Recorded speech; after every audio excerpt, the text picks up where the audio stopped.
The Utica Zoo is now a union shop. The voting is done and they just finished the tally. News Channel 2's Jolene Ferris reports on what could change at the zoo.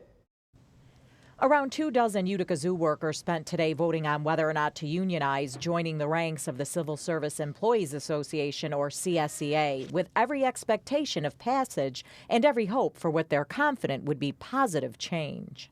Just along the lines of increasing keeper pay, although honestly that's not an enormous priority, making sure that we all have proper benefits in terms of health care, and just being able to work more seamlessly with management and be able to make our opinions and our sort of experience really applicable to the running of the zoo as a whole.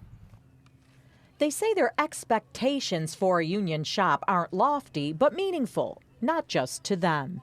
We're not in this to get rich. That's not what this union is about. We're not expecting to ever get rich from this career. This is a career you do because you love the animals, and we just want to be able to take care of the animals and educate the public without all the distractions that come from the stresses that we've been experiencing.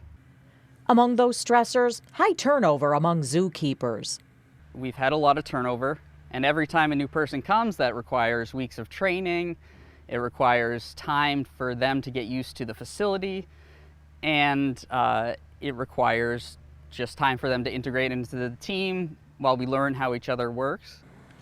And while they wouldn't expect zoo visitors to notice an obvious immediate difference, they're hoping for a long-term benefit.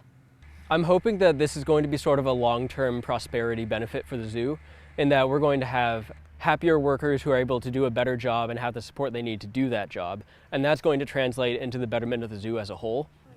Jolene Ferris, News Channel 2.